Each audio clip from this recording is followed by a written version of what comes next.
What does this mean?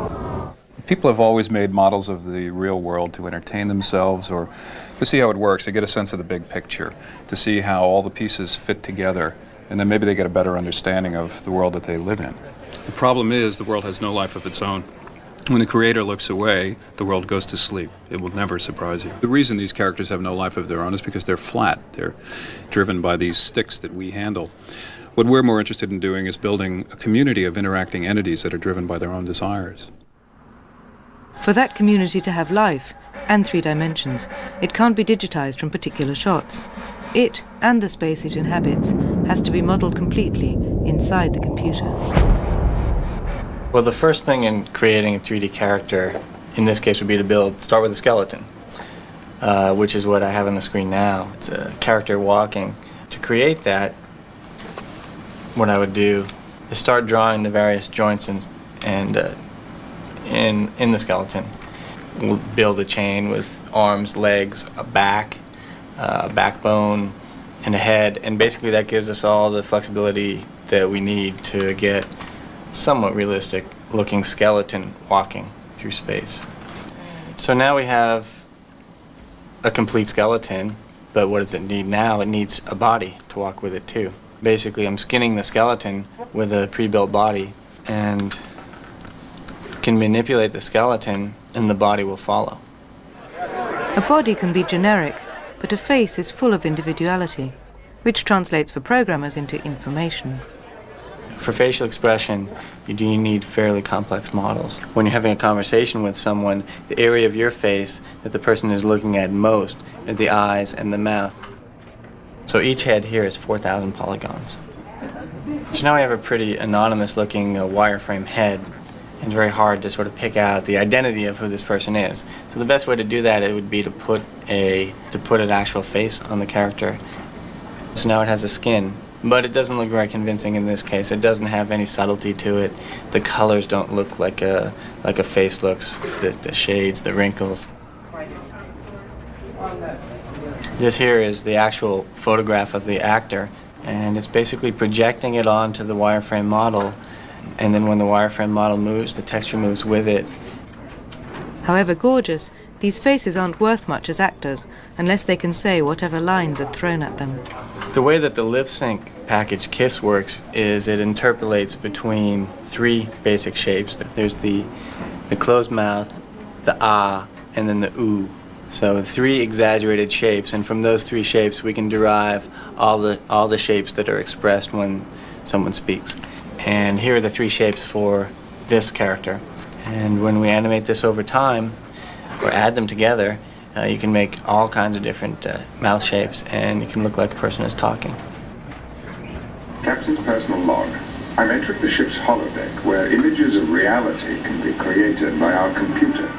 What the KISS program uses is it takes audio and it takes text, and what it produces are lip movements that are synchronized with the sound. We can take any speech and then type in the text.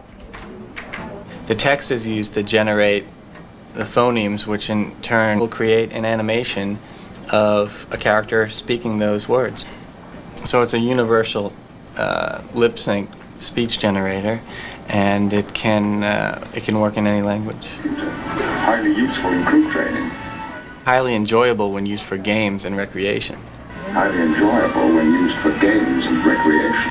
Highly enjoyable when used for games and recreation. So what's my motivation?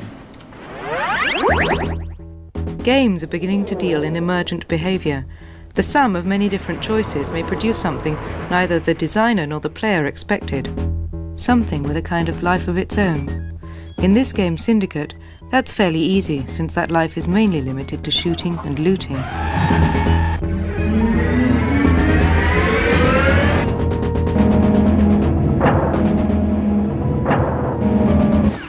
Other games may look more primitive, but their social engineering is much more ambitious.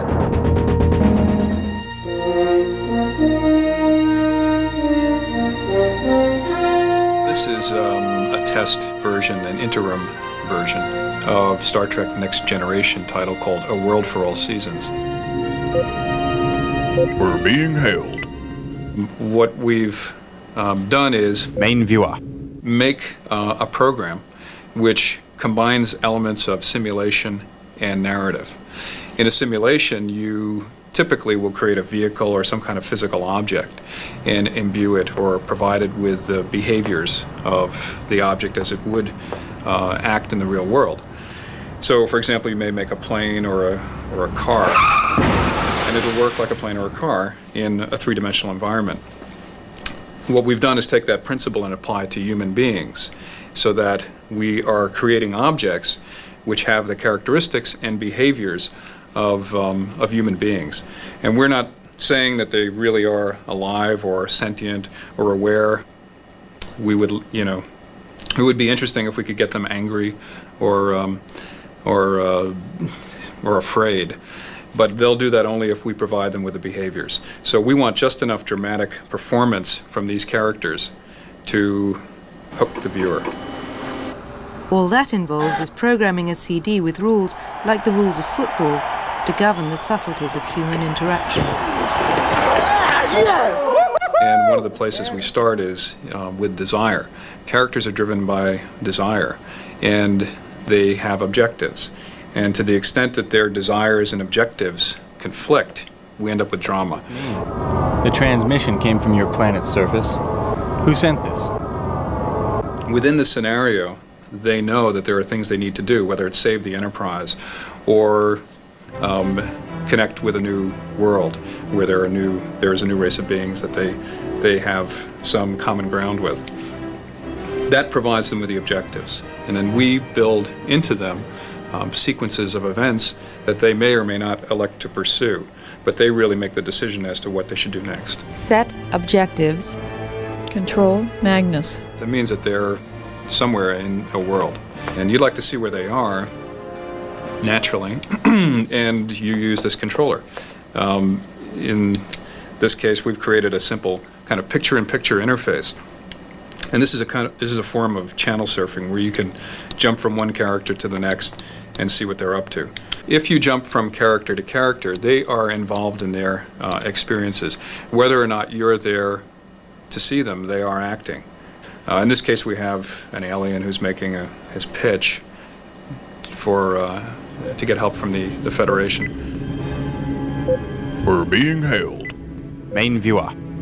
The cold is nearly upon us, and without your help, my people will all die.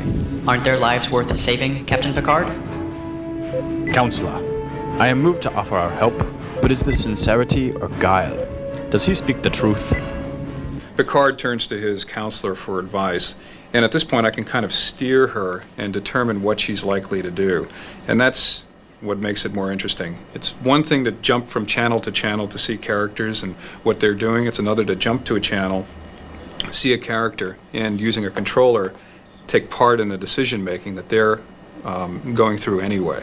So you kind of ride around inside them. You become a passenger in their life for the brief moment that you alight in their consciousness. He is sincere, Captain, without question. All life is precious to us, Seafather. We will assist you in every way possible. One of the things you can do is pick up facts and information which give you influence. We could agree if we knew more. If another character has the aspirations of his people at heart, then Picard's offer of help will tend to, pressure that character in a positive way to create a relationship. Captain, he is sincere, but I sense he will tell us more about his plans in exchange for your agreement. We will agree to assist you, Seafather, if you tell us more about your plight. We seek freedom from this death and spawn cycle which stunts our growth as a civilization. Station Harb is the key. And that's an important aspect of this. These facts and influences really have an effect on relationship. If you go in and hammer somebody with some damaging information, then after a while they may refuse to see you anymore because they're getting beat up whenever they meet you. Although his concerns are pressing, we must understand more about the attacks upon the Enterprise. Before any matters are addressed, tell us who is attacking my ship. The fate of my people is what concerns me, and nothing else. But once a decision is made, then a set of change effects. Changes percolate throughout the world.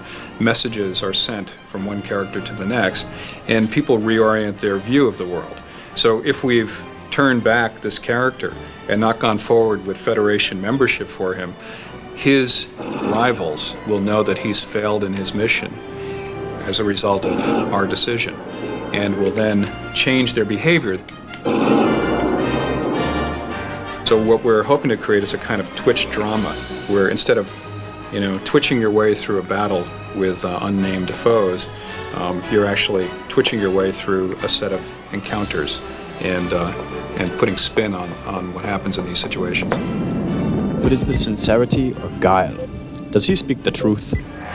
I mean, there are some pieces of software whose only objective is to give you a new way to drool, and we wouldn't mind giving you a new way to think about the world.